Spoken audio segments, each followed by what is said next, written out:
Sometimes the words of our ancient text just jump from the page as if they'd been written yesterday.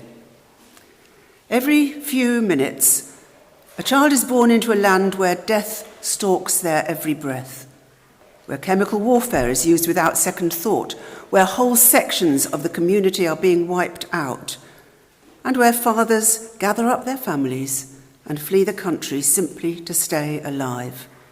It's like nothing has changed. King Herod wanted all the baby boys dead. Joseph scooped up his new little family and ran for it.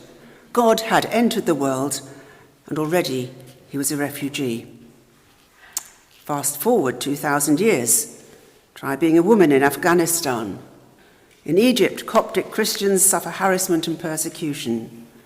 In Ukraine, there is talk of peace, and yet the bombs continue to fall, smashing homes and leading more children to be orphans. And in Gaza, faithful Christian people pray to the same God as the Jews, but somehow he doesn't seem to stop the killing.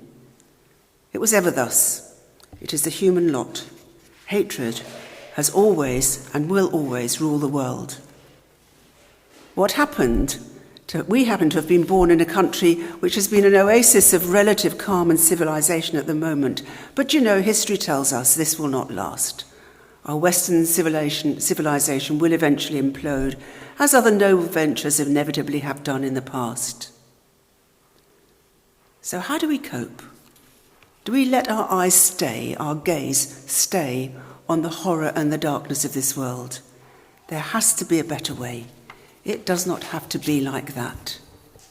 So let's just turn our mind for a moment, instead of a gaze at the horror, to a gaze of love. And our story, we're still in the middle of it, the newborn baby. I want you to think of the way that Mary looks at her child, that look of love. Do you remember the exhibition not so long ago at the National Gallery of Artemisia, the Italian Baroque female artist? And she did so many Madonnas and child. And there's one particular one that really struck me because it was so deep and so peaceful and so electric. And then, of course, there's the way that Mary, like so many mothers throughout the generations, looks at her dead son. Michelangelo's Pietà in St. Peter's in Rome. I'd never been, and the first time I went, it was before they'd put all the caging around and you could still go right up to it. And I looked, and I was completely bowled away. I wept, I did, at the exquisite beauty of the sculpture, yes, but really it was at Mary's gaze of love.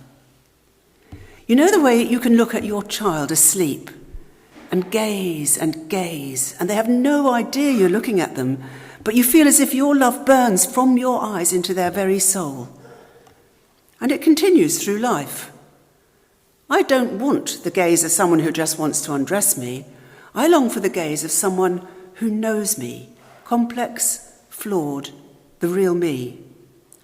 And I want to gaze on those I love, transfixed by the sheer wonder of who they are. So what if, at Christmas, we are invited, like the shepherds, to the crib, to gaze at the face of God? What, especially in the midst of all today's problems, what do we actually see? Well, we see our gaze returned. Because the gaze of God is that gaze of love, never, ever anything less. And we need to know that more today than ever before. I've heard many stories in the past few weeks about how people experience that gaze. A recent funeral I took, the family told me about the wonderful carers who'd looked after their mother, who had dementia for many, many years. And yes, they were professional, and yes, they worked very hard, but it was their kindness that made them such a gift from God. And I spoke last week to a very dear friend who moved me to tears when she said they had discovered new depths in their closeness to God, and then described beautiful love and kindness from the most unlikely people, and how they, with no religion as such involved, how they showed the face of God. And that's what the incarnation is all about. God inhabiting this universe, this world from within. God become human, so we experience the gaze of God in the eyes of the other. Maybe your lover, maybe your parent or your friend, but also in the stranger and the shop worker, the nurse, the teacher, the homeless person, the neighbour who waves and smiles. It may help you to think of the gaze of God, that profound, unshakable gaze of love, as sometimes otherworldly and mysterious, and in many ways it is. But now, in this Christmas season, it is as the baby is born that it is here in reality, right in the heart of our lives. And I think we need to hold on to this as we battle through the next few months.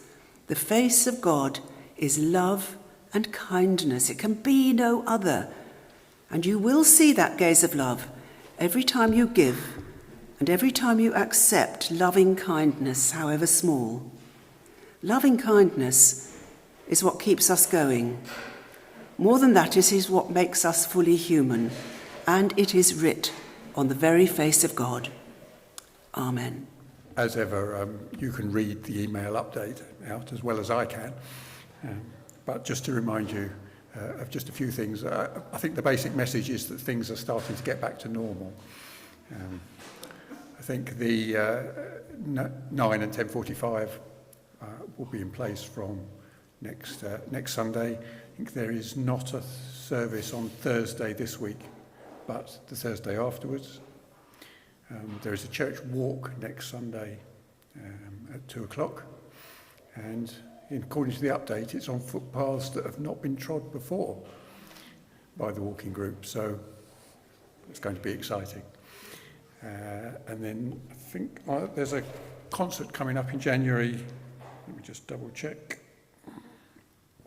Hertfordshire Chamber Orchestra are here on the 17th of January at 7:30. I'm not sure whether we're doing the tickets or how the tickets are available, but certainly the details are in the update if you want to follow up on that one. Is there anybody else out there who is organising something and wants me to promote it? Oh, David. Just to say that on the 24th of January, we're holding another Christian Aid soup lunch at the Manor House in Western Turville. If you're interested in coming along for that, please do get in touch and reserve a place. Okay, I think that's it. I just want to say once again, thank you very much to Rosie for being with us today. It's been a delight.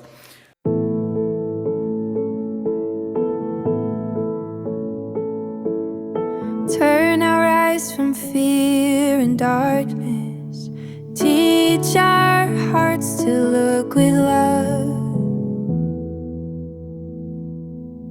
In the gaze of those beside us, let us glimpse your face above.